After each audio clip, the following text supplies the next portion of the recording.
You look like you're on a beach somewhere, like Spain, right? I'm in Spain. That's right. Looks nice. Thank you. Thank you. I am. This is cool. This is a bit of a full circle moment for me because in 2018, 2019, end of 2018, beginning of 2019, when I first said, okay, I just quit my construction job and I'm going to make this copywriting thing work, I was listening to the Copywriters Podcast with you and Mr. Nathan Fraser as your Uh, producer. And I was listening a lot. And that was kind of cool because that was like my first introduction to what's this world all about and who are the characters involved. That's awesome. It's really funny you mentioned construction. We had a guy on a few weeks before named Kane Smith. He's a UK copywriter. He was in Okay. construction. And I was talking to a client yesterday who's head of copy for a very large e-commerce company. Uh-huh. And he started out in construction. And I'm starting to when there's thing happens three times, I call it a trend, I'm starting to Yes. wonder what is this? Yes, it's like just a complete diametric opposite. As like dusty, dirty on construction sites, stuck to one place. You have to go where the work is. And then managing crews of 30 to 40 guys, and they're screwing up all kinds of stuff every day. And you're standing there like, oh, this sucks. I hate this. And then, so the total opposite now is I work where I want. I work on my own. I don't have to manage other people's bullshit. My work product is simple. Yeah, I was like, yes, copywriting thing is the exact opposite of everything I'm doing now, and that's what makes it perfect. Oh, for sure. I'm just wondering what it is about construction that prepares you so well for copy. And clearly that's not true for every person in construction. But Hmm. when I see three in a row, I'm thinking there must be. And there is a structure to copy and you are building something and Yes. it is of tangible value. I don't know. Just a random thought as we're starting off. Well, there is actually something I think, which is that my pathway into construction was through woodworking and craftsmanship. And when I saw copywriting, I was like, oh, this is like a skilled trade. This is like carpentering. It's the same thing. You're going to get these basic skills, these basic tools, you're going to build them up over time, and you can build something real rough, like, a couple of two by fours and like build up like a little rough table, or you can build a cathedral from this stuff. It's the same concept.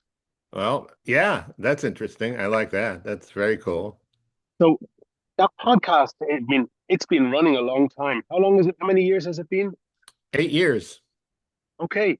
When, and how did it start? How did you get going with the Copywriters Podcast? There's lots of copywriting podcasts, but that was like kind of, I think you were pretty much one of the first, right? Hard to tell. I don't pay as much attention to competition as I probably should. But Mhm. yeah, I mean, we started 2016, 2017. I've been wanting to do something and I didn't want to do it entirely by myself. I wanted to at least, have someone to help me with some of the production and at best have a co-host I could bounce stuff off of. And I talked to a few people and boy, they were not good fits. And then Nathan approaches me and he makes a suggestion. He says, I'd like to give you four free podcasts to see if you like them. And what I'd like each podcast to do is take a very deep dive in a very narrow subject. And I thought, man, he gets me. That's what I do. I take very deep dives on very narrow subjects. I mean, that's what my work's been like. It's how I coach people. That's what my books are like. That's what my products were like, up to the time. So I thought, why not? And the chemistry was good. I mean, it's it's kind of weird for me to, have my co-host a guy with face tattoos and stuff, but I don't care. I just think it's weird. He talks about it and feels weird about it more than I do, but he's great. And he's a serious student of copy and he has an entertainment background. He was a hip hop singer at one point with his Yes. brother. And I mean, he was doing it for a living, and he has a graphic artist background. So he's very creative and I think a good counterpoint to me. Yeah, Nathan was the way I found my way to you. He was one of the first people I resonated with when I first started reading about all this copywriting stuff. I think that was before he had the face tattoos, but it was because I think he talked about like, trying all these different things in his life and failing at all of them. And finally finding this thing and then suddenly it clicks and things start to go well for him. So I was like, okay, this is cool. I like that story. Yeah, yeah. Well, I mean, I think he's been successful from a craft point of view at a lot of things, but I guess he wasn't able to make money with a lot of them. And Yes, copywriting certainly worked out as a business for him. I had a very similar experience with like doing craft woodworking and things. I remember he talked about his business with music and then his business with catering as well. We was doing cakes for birthday parties. I had Yeah. the same experience where I was making cool stuff that I loved, and as a point of view of like making a quality product, it was there. But I was like, how the hell do I make any money with this stuff? Like, I'm lost I, money. I know. So the people who say do what you love and the money will follow, they they got a few words wrong there. It's actually do what your market loves and the money will follow. Right? And it's a good idea if you love it too. Otherwise, it's hard to put in that 13th hour on those long days. Absolutely. Before you launched the podcast, you were already well established in the copywriting business as, which I think is brilliant positioning as the world's number one copywriting coach. Do you want to hmm tell me a bit about how that came about? Because so many people fighting for the throne of the world's number one copywriter, and you just sidestepped it and created this really differentiated position for yourself.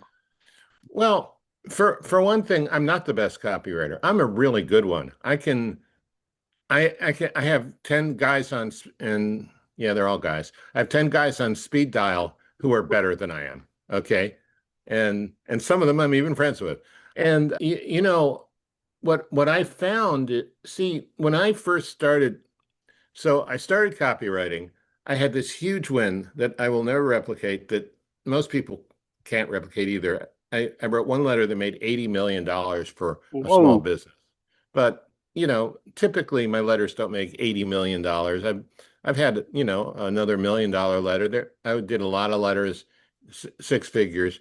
But, I mean, I have a guy, I have a friend, Mike Pavlish. He writes Hmm. like $10 million VSLs all the time. I couldn't do, well, maybe I could, but I haven't done that. I have people I've mentored who've gone off to do things I haven't done and maybe couldn't do.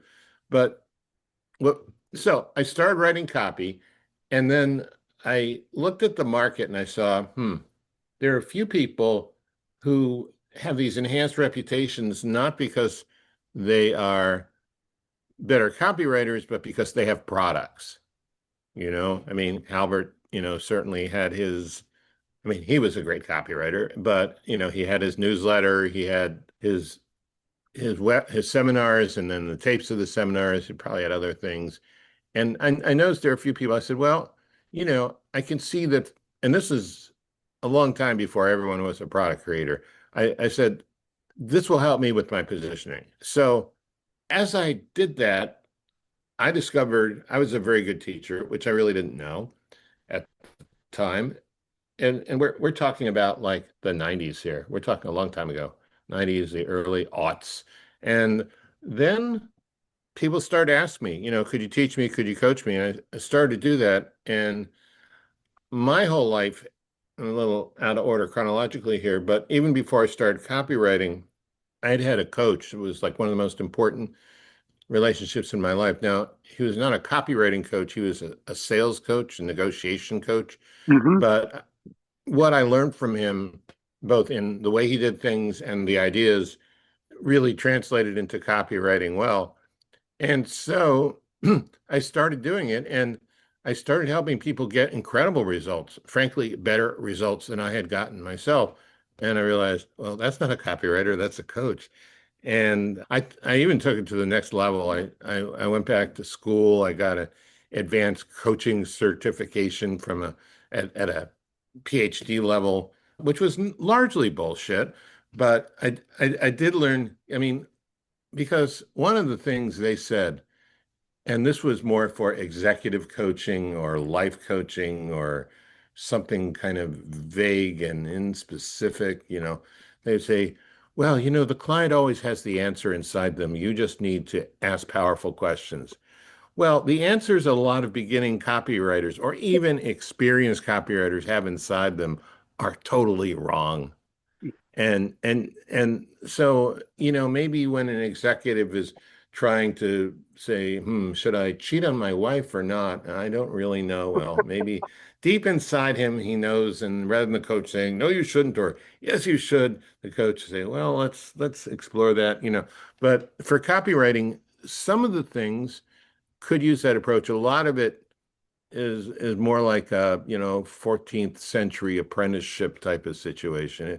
It's a real mixed bag of things, and you need to have written copy and worked with a few people to be able to know in the moment what to do. And I found I was increasingly good at that. So that's how that came about. Yeah, it's interesting you say about the old school apprenticeship. I very much see it like that with people who do really well and stick in a long time, is that it's just this commitment to developing the skill and becoming ever slightly better. And it's a never ending path. Yeah, I mean, with copywriting, it's such a contradictory thing because that is absolutely true. There's a routine, almost boring repetition of skill development on a path of mastery. But then there's also this other side that you don't find, say, you might not find in gymnastics, or you might not find in playing the violin, or a lot of those things that have been studied by people who study this kind of incremental improvement. And that is there's this wild creativity. There's this innovation, which means not always doing everything the same way. I mean, I'll give you a perfect example. In my case, up until March of last year, I had a built-in gag reflex. If you Hmm. said AI, I would go because I found it disgusting. And then things started to change. I came across a guy named Brian Halpin who mentioned that an AI written a webinar that was written 80% by AI got over $1 million in a few days for a customer in Australia. Hmm. And I asked him about it, and he said, well, you should talk to Jason Parker. Now, I knew Yes. Jason. I had mentored him 12 years ago, and we'd lost touch, and I got back in touch with him, and he was doing incredible things with AI and copywriting that I didn't think could be done, and I didn't see anyone else doing. And he and he'd done it not out of the joy of discovery. He'd done it because he was, you know, under the gun, a lot of pressure. He he he had an agency, and the work kept piling on, and either he was going to have to expand or he was going to have to find a way to shorten his own process with AI and expanding.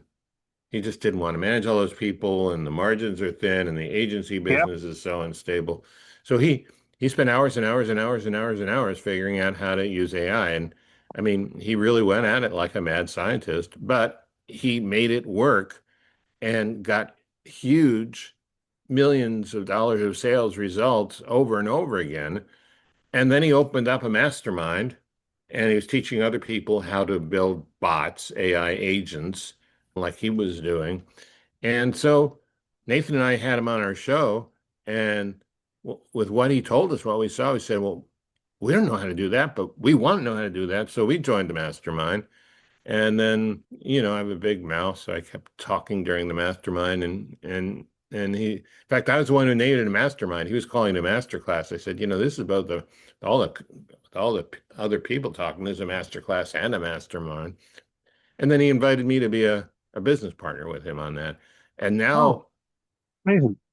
yeah, and so if my practice had been from now until the day I die, every day I'm going to read one piece of copy, and I'm going to, read one chapter out of a book about coaching, and I'm going to review one coaching call and look at three things I did that I could do better. And that's all I'm going to do. And nothing's going to change that because I'm the world's greatest copywriting coach and I have to maintain. No, what happened is almost every call now, almost every mentoring session with copywriters, part of it or all of it is about some way of using AI. And it's not always about using AI to write copy. Sometimes it's about using AI to do research. Sometimes it's about using AI to critique copy that's written. Sometimes it's about using AI for operational things in the business. So, but I never could have predicted that. And so so I think, okay, I'm talking as a coach, but as a copywriter, if you're wanting to get just a little bit better every day, yeah, you've still got to keep working on and improving those skills and analyzing your weaknesses and figuring out how to make them strengths or make yourself strong in that area.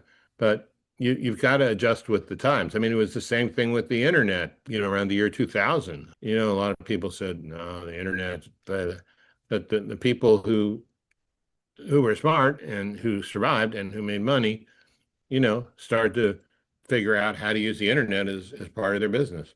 Yeah. It's interesting you mentioned like there's that kind of emotional reaction of like thinking AI was not just uninteresting but gross.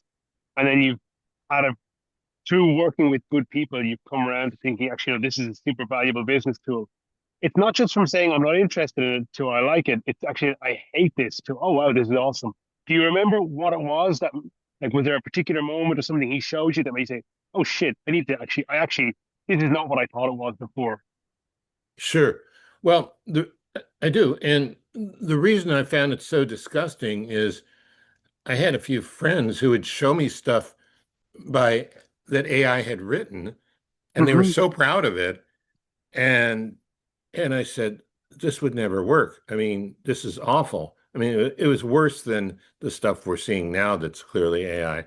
But Hmm. this was, a year and a half ago, which is like 10 years, 100 years in AI years, right? And and then my friend would say to me, well, it's better than most people can do. I said, most people, if somebody is depending on this stuff to help them make a living, keep a roof over their head, clothe their children, better than most people can do is not good enough. It's got to Hmm. work. I think my main issue with AI was the way the language looked, the way the words seemed. They seemed like this mishmash, and they still do if you're not careful, of sort of a corporate academic, bland, abstract speak. Hmm. And Jason showed us a few prompts to direct the AI not to do that. And he had figured out a way. I mean, it was only a small portion of what he figured out, but by itself, it was really impressive of simply getting it to use shorter words, of simply getting it not to use, giveaway phrases like delve, and there's a handful of words you see it, Yeah. and nobody talks that way, nobody writes that way except AI, right? So I just saw how he was able to make the language more copywriter-like and really more conversational, more human. Okay. Yeah. Makes sense. I want to go back to something you said earlier where you mentioned about how like straight out of the gate earlier in your career you had this $80 million sales page. You want to just talk a little bit more about that? Because that is interesting. Was that, I always have this thing about, being like a copywriter can be a bit like being a jockey, that a lot of the time it's just the horse you're riding on that makes all the difference in the race. Is that what Hmm. happened there, or was it something else? Yeah, it wasn't a sales page, it was a direct mail letter. I think it was right place, right time, and right connections. I mean, a lot of things came together, fortunately. So I live in San Francisco. I had a girlfriend at the time who lived in Phoenix, Arizona. And she had a friend who had a business that you really couldn't have today because the internet has pretty much made it obsolete. You'll see what I mean when I describe the business. And okay, so the business, it wasn't just a travel agency, it was a travel services company. It was a business that would go into other businesses that did a Mm-hmm. lot of travel, and it would put a ticket printer right in their office. What is a ticket printer? You might not even know, but we used to have to print them in I triplicate remember on the. 44. I remember. Oh, okay, good. All right. So anyway, they had a great business. The vice president had been vice president of two airlines. Their customers loved them. And so they got business by referrals, but they didn't know how to get new business by any kind of outreach. And I mean, they tried. So they'd gone to some ad agency and they made them this beautiful, thick, glossy brochure. You could have hung it in the Museum of Modern Art. And they knew what the response rate was down to 3 decimal points. Zero. 0.000. Oh, it was just terrible. But it was a beautiful piece of artwork.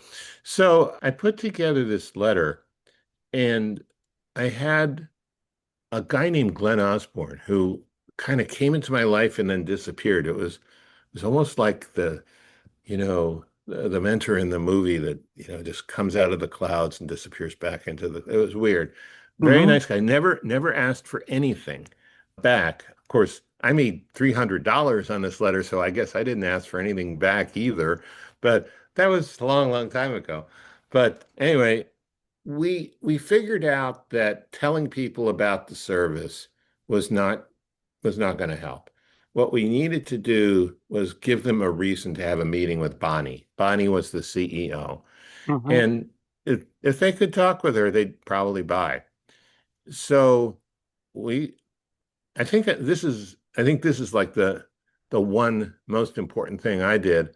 I came up with the idea that we were going to offer them a luxury vacation in the wintertime at like a Walmart price, a beer budget, champagne on a beer budget, really, as cheap as you can imagine. So, John, they would get like a couple days of what you seem to have 365. And the the the targeting was extremely important, the customer base, because we realized that the people who would want this would be fast-growing companies who would both like the cachet, the prestige of having their in-house ticket printer and their own concierge level service agency watching out after them when they went on trips. And also, they would spend a lot of money, people like that would spend a lot of money on travel. So, how do you find CEOs of fast-growing businesses? Well, they had a really good idea. It's not always available everywhere, and it's kind of, I don't know if it makes any sense anyway. And, direct mail is such an exotic thing now, but we got driver's license, we got car registration, DMV lists of owners of, I think it was Jaguars and Lexuses. At the time, those were like the hot cars for someone who just made it and wants to show all the neighbors that they're really hot shit. So they're going to drive a Jag home, you know? And it worked. And the offer there, so Glenn was like really nice guy, but relentless and merciless in his kind way, made me rewrite the letter 7 times. Now, for me, I'd been a wire service reporter a long time ago for a private wire service for Mm-hmm. McGraw-Hill, and I was used to writing something in an hour and being done with it. So rewriting 7 times, that was hard. Glenn also came up with an idea that was absolutely probably the reason it worked. He invited people to come in and have the meeting about their special winter vacation. And just for showing up the meeting, they would get a bag of Godiva chocolates Nice. as a thank you for, taking time from their busy schedule to come in and have a meeting. And a lot of people came in. A lot of people took the meeting. They certainly wanted the chocolates. A lot of people signed up, but nobody wanted the vacation. Wow. They didn't have time. They didn't have time they were growing a company. Things were happening in madcap pace. But there were a lot of people traveling and they really liked the idea and the chocolates. Now, they could only mail the letters 25 at a time. The response was too great. And when it started to warm up in Arizona, they had to stop anyway because all the chocolates were turning into soup. But that's the letter. So, having a girlfriend in Arizona, having a mystery mentor appear out of nowhere and disappear into the night, having this perfect opportunity, all the, right place, right time. And, I've written a lot of copy. I've worked for businesses in over 100 different industries. I don't remember all of them, Mm-hmm. but this was the you know, the top of the ice cream cone. Nice. I like it. You rewrote that letter 7 times. So can you define what a rewrite means to you? Does that mean clean sheet of paper and we're going to start again from the lead to the close? Or I does it mean think going it back to what you do and and re-editing it? I I I think it was retyping it. I think it was retyping it. Oh, I don't remember exactly, to be honest. I remember it was a lot more rewriting work than I'd ever done before in my life. Yeah, I mean, for me, when I write, my preference is just go to bed, go back to it the next day, and then read it again. Say, okay, where did I screw up? Where is boring? Where is terrible? And just fixing those and fixing it bit by bit, and then coming back the next day and looking at it again. And what did I not see yesterday? That's kind of what Yeah. I think of as a rewrite. But then I know some people would have like a. Yeah, I don't know. I know it was a lot more substantial than I'd done before. I don't think I'd have to do that now, but there's a lot I didn't know. At the time, I was still fairly new as a copywriter, maybe only 2 or 3 years in. Even though I'd been a professional writer before for 10 years, Mhm. copywriting was so new for me, so different that I really had to throw everything out I knew and start over. I think one thing that might have changed about copywriting is like since it's been kind of biz-opified in recent years, you started out as a copywriter, but you had some experience as a writer before, somebody had been paid for your words. There's a lot of people, even for me, I come in from working in the construction industry, but I did a lot of writing. I was writing bids, I was writing proposals, I was email marketing a lot in the business. So I was kind of doing some of the skills anyway. A lot of people come in now with no prior experience. And, as a copywriting coach, what do you see these days as like big blind spots that maybe newer, earlier stage copywriters have that they need to fix up to become competent? Well, I mean, I don't know if you're in the circles where people are asking you for advice to find copywriters. Hmm. But what I find is there are an awful lot of people who are taking courses and getting these little badges they put in their website, and no Yeah. one wants to hire them. They don't know how to do anything. There was one guy whose name I won't mention who was running a course and telling people just go in there and charge a lot of money and blah, blah, blah, blah. And among the people who are actually hiring copywriters, they said if somebody was from that guy's group, they wouldn't even get an interview because they didn't know how to deliver value, they didn't know how to think like a copywriter, and their copy sucked. Yeah, there are people selling it like a biz op, and you know, I work with people who are already making money in copy. I've tried to teach beginners over and over again. I'm not good at it. It's not my DNA. It's not my wiring. And also, I think if a person's got good at it, they've got a desire that exists. I had one guy who had a master's degree from Georgetown in diplomacy or something, and he hired me and he paid everything and he did all the assignments. He thought, oh, that was interesting, and God knows what he went off to do next. I don't want to work with people like that. I want to work with people who really want to do it and really want to get better at it. So, but to answer your question, yeah, there are a lot of people selling copywriting as a biz op. I think from the point of view of someone who wants to become a copywriter, that's a mistake. To look at it that way, to take that course. I'm a big believer in learning fundamentals and practicing them and getting better and understanding the strategy and the psychology behind copywriting, studying what other people have done, seeing how it works, why it works. And, you bring all of that to the table when you sit down, to write a Google ad. You're only writing, I don't know, maybe less than 100 characters, and yet there's an awful lot of knowledge and perspective behind your thinking when you do that. But that copywriter who's the type you work with, who's already established and already, has their fundamentals in a good place.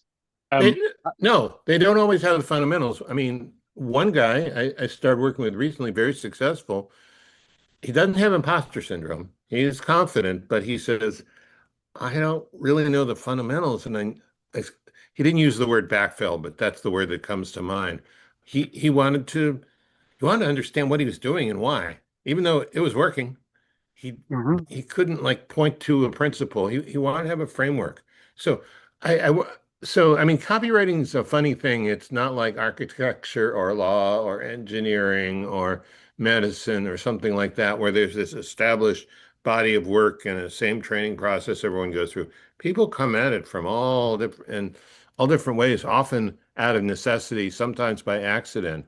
And you can get good at it without really understanding what you're doing, and you can do well. But if you there if you want to get past a certain point, you know, the way mastery works is you make a lot of quick gains, and then the gains come in a more over, the period between gains is a lot longer. Hmm. And so, if you want that, if you want the period between the most recent gain and your next one not to be infinity, sometimes you need to work on a few things.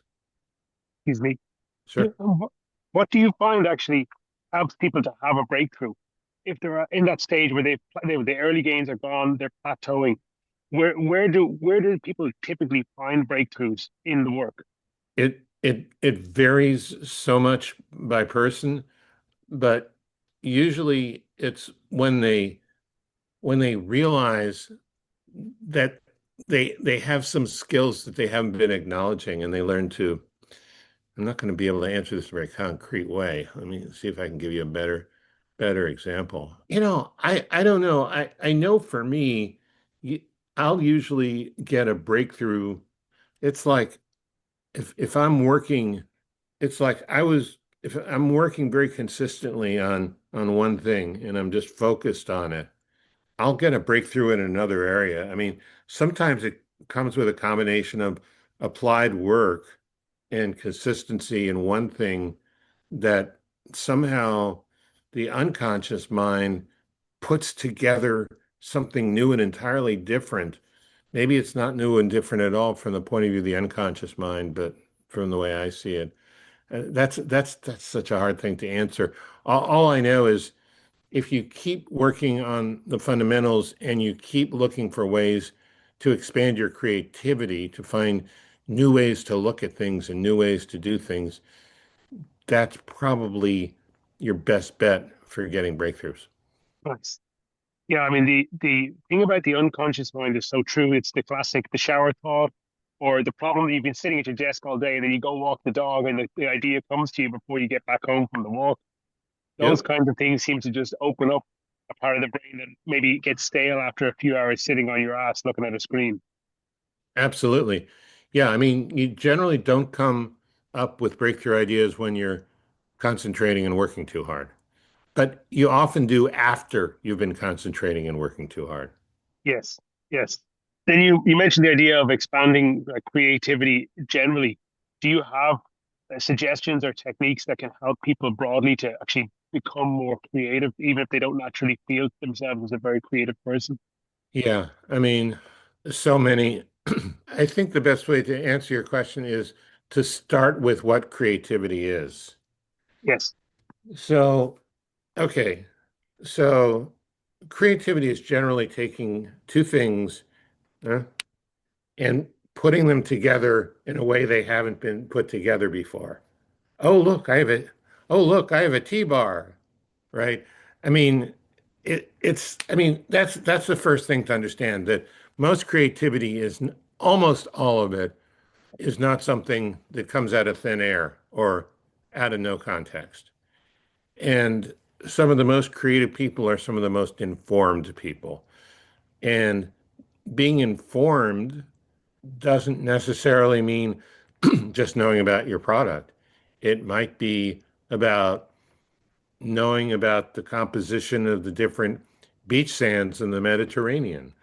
It might be about watching Queen of the South, as I've been doing, and noticing the emotional rhythm of the scenes.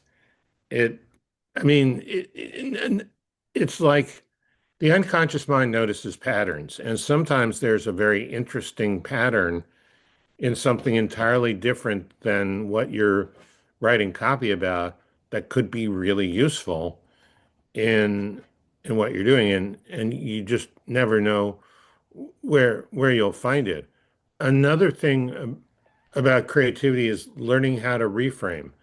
And boy, that could be a several hour conversation, Yes, but it's a but very just, important one. sure. I mean, learning how to see the same thing differently, even if it's, you know, physically. So I see this pen here and it's, I don't know, about 8 inches from my eyes and, or my nose at least, and it's in my field of vision.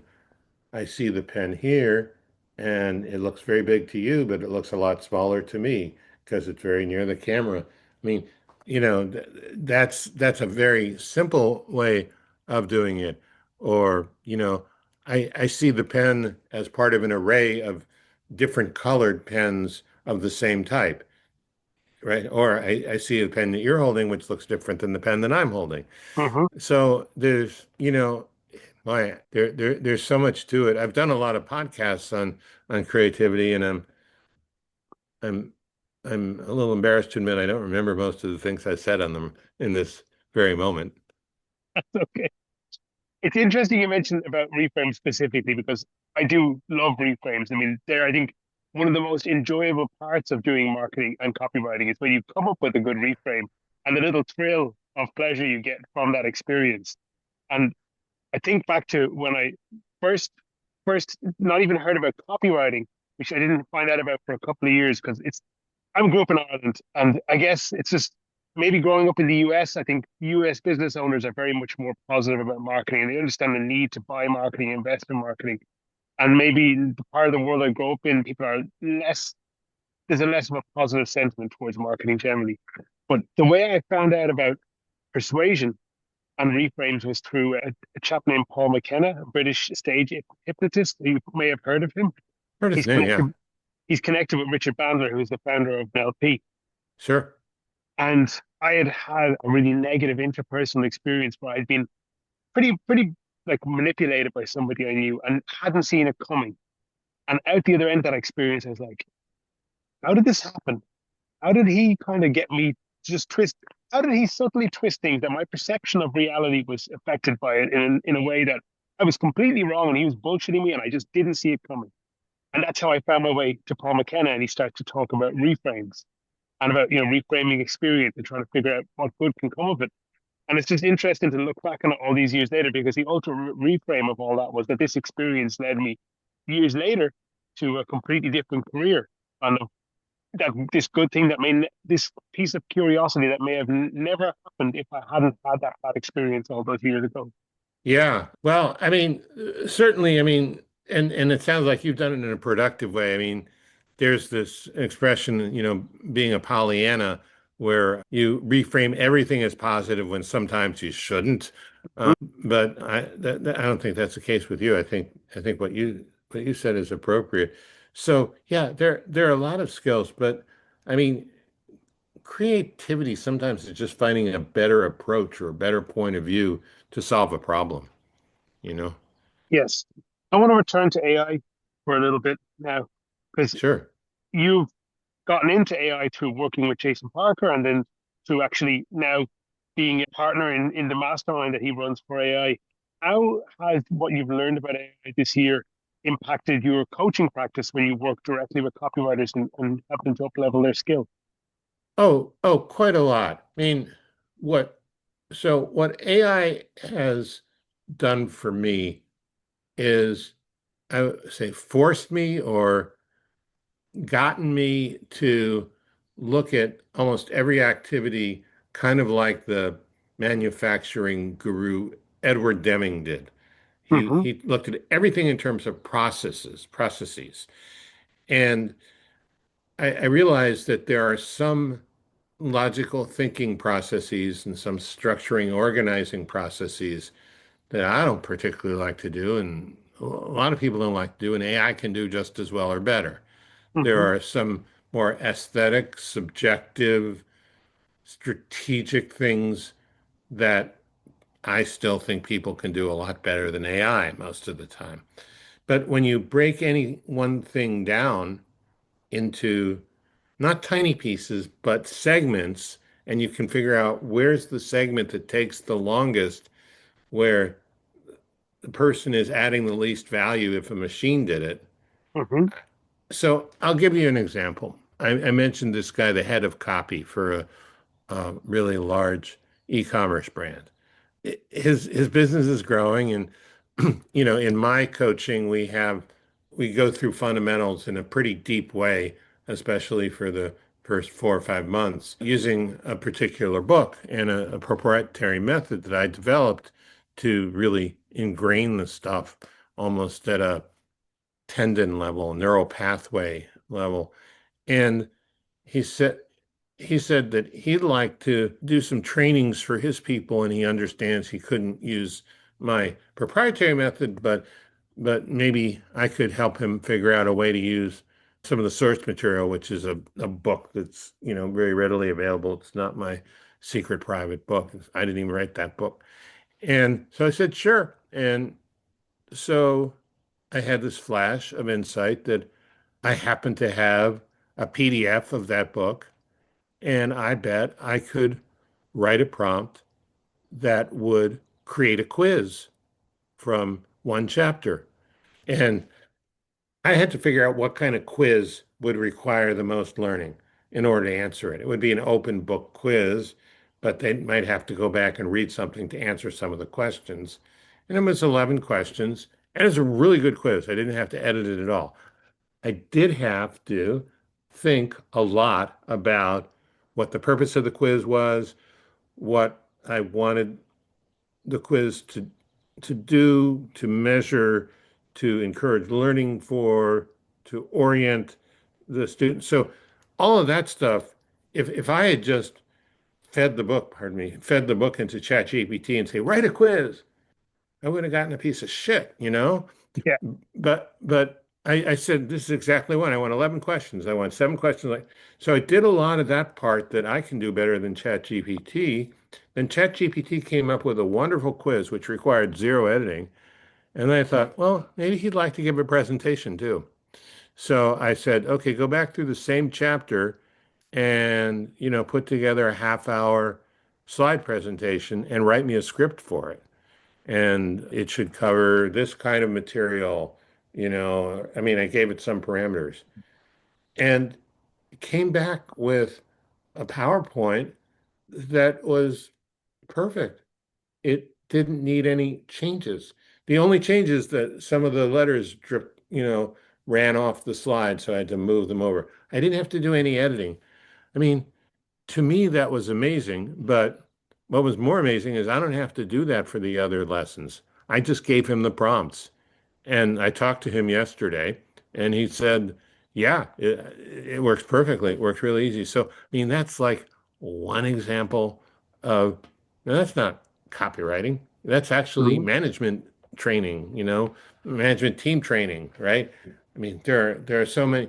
So it's not about what AI can do. It's not even about, becoming proficient at AI. It's becoming proficient at thinking, what do I need to do, or what could I do that I can do so much easier or faster or better with AI? And that comes from knowing AI's capabilities and having experience with it and having failed with it. I mean, yesterday I have this $200 a month subscription to ChatGPT Pro, and it just went out. Boom. Just no explanation. And so they do have a customer, it's hidden. You really have to work to find it. They do have a customer service bot that will talk with you.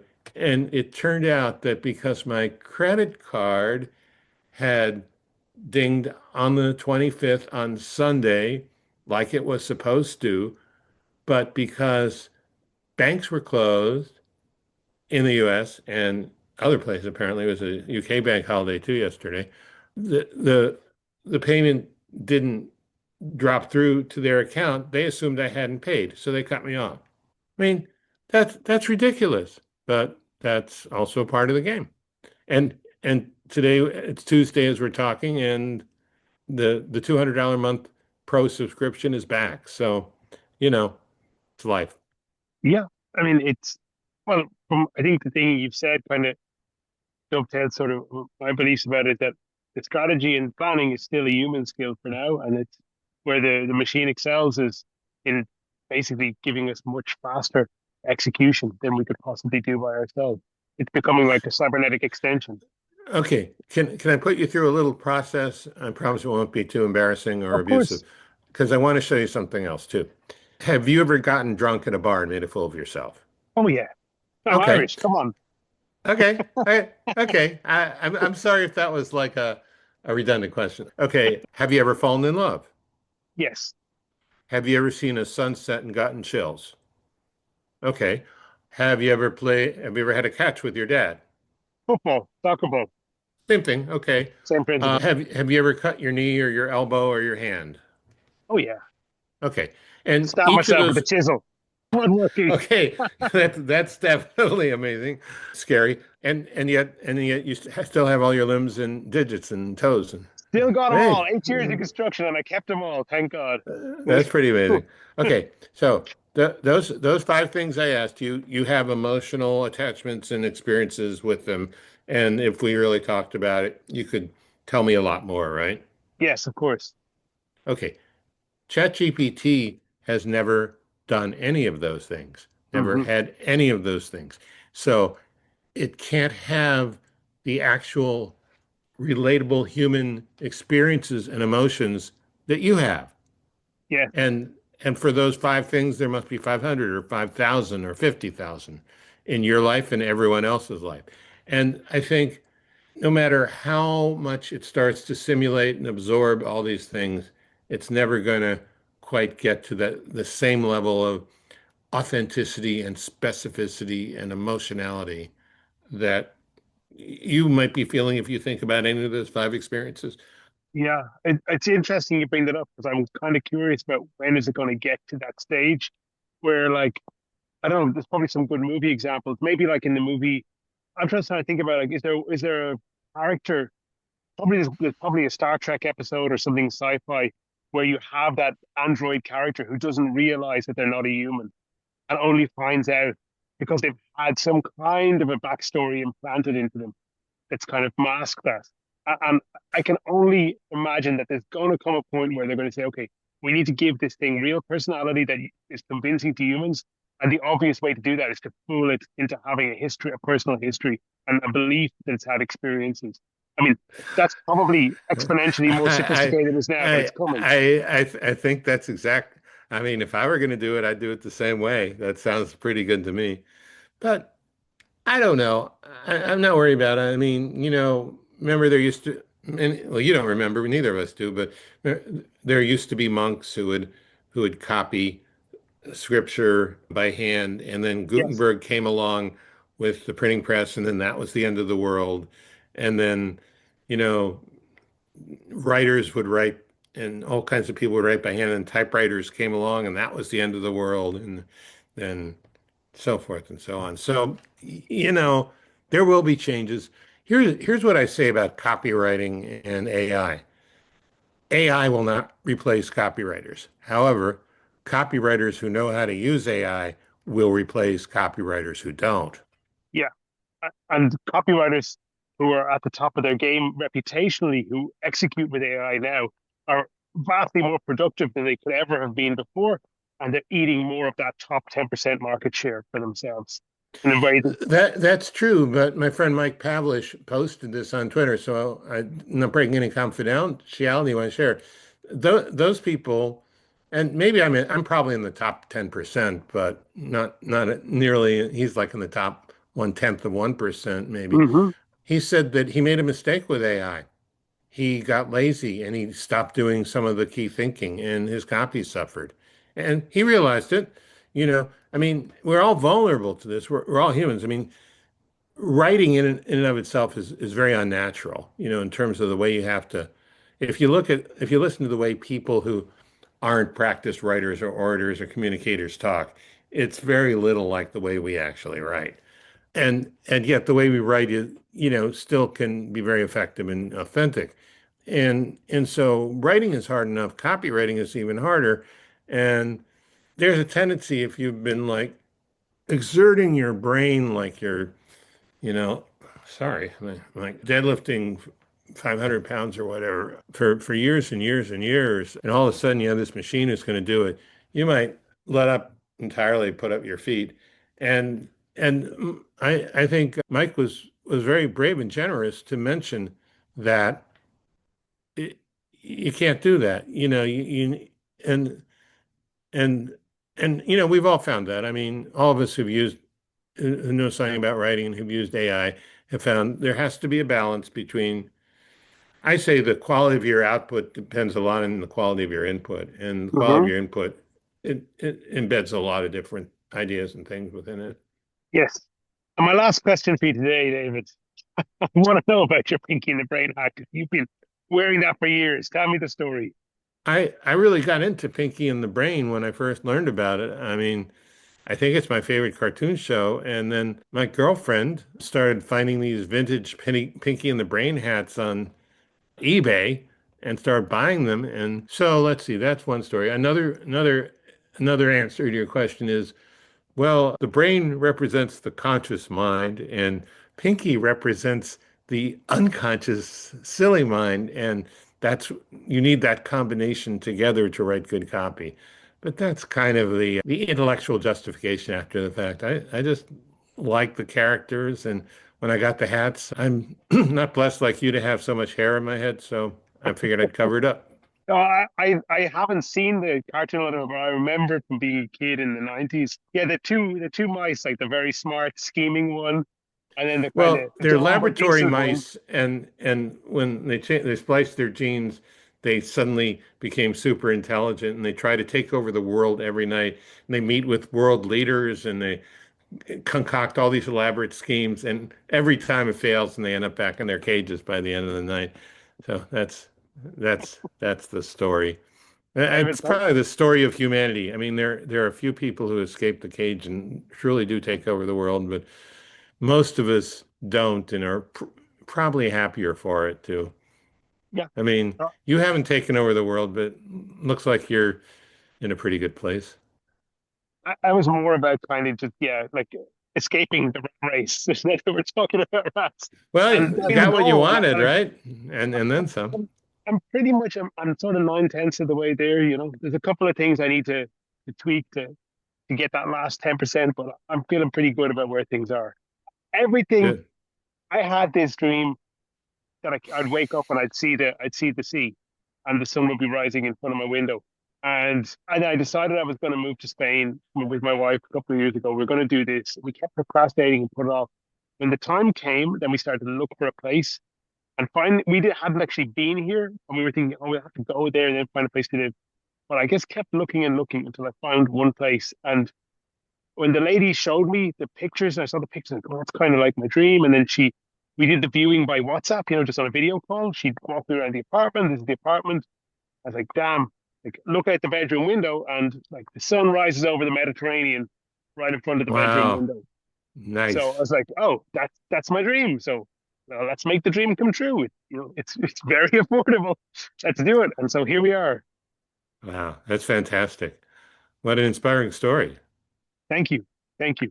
David, it's been really great talking with you. I'm going to rush this one out for publication as quick as I can. And I will put your details in the description. And if there's anything else you can think about after the fact of specific episodes, you mentioned that you did one Well, about the if AI you masterminds. can mention this book, and maybe we should talk about this another time if you want to. I could talk about this for hours.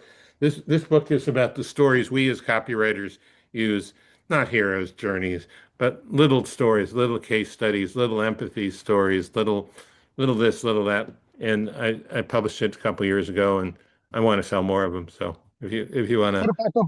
I'm happy to plug it for you. Bring it back up on the screen there. And let's make a few minutes to talk about this now, because don't like to put things off for a maybe. I wish you'd told sure. me about this earlier in the conversation. Tell me a little bit about this book and what people should know about it. Yeah, so the Persuasion Story Code, and the subtitle is The Magic of Conversational Storytelling. Hmm. You went back to the last 60 minutes of us talking, you would probably find 20, 30, maybe 40 of the stories that that are the type in this book. There are origin stories. You asked me sort of about the origin story of the letter. You told me about your origin story a little bit, talk about what we're experiencing, what it's like to watch the sunrise over the Mediterranean in the morning. We talk about stories that predict the future, reassurance stories. A lot of people don't seem to know the difference between a movie and a sales letter. And so a movie really needs, movies are mythic. They're not really factual. They're great that way. I love them, but there's a big difference between movies and a fact-based sales presentation, even if it has benefits and promises in it. And so a hero's journey is great for myths, but when it comes to when it comes to actually selling something, there are other kinds of stories that work better when you an empathy story, and I have four different types, but you tell someone, you understand what it's like when to wake up and your knee is just starting to hurt, and it's going to get worse during the day, and you wonder how you managed to get gravel in under your skin, and the person says, geez, this guy knows what it's like. Maybe Mhm. I ought to listen to him. It doesn't necessarily close the sale, but all of a sudden, there's a bridge of trust built between you and that person. So there are all these little stories that no one else has really identified because they're not the hero's journey. And Joseph Campbell didn't say this, and the screenwriter. And I love screenplays. I went to Hollywood, took a lot of classes in screenwriting, took one up here in Northern California too. But that's not now. Now, my former client, Chris knows how to do a hero's journey story, Mhm. and Chris is unusually talented and unusually skilled. And for certain types of products, it works well. But for a lot of products, I mean, let's say you're selling accounting software. You're going to talk about, I can't forget the day that my Excel spreadsheet died. And it was awful because I had to file quarterly taxes and really, come on. I mean, it's like there's a lot of situations where we're having these much more direct conversational stories work. So I list 25 of them. I give people examples. And on the very last page of the book, there's a link to a free cheat sheet, which has outlines or templates for each kind of story. Hold it up there one more time. Come on, let's do it some justice. All right. Persuasion story code. Okay, I'm going to order it. And if you're watching this, you should go and order it too. Thank you. Awesome. David, thanks so much for taking the time today. I really appreciate it. You're welcome. Thank you, John.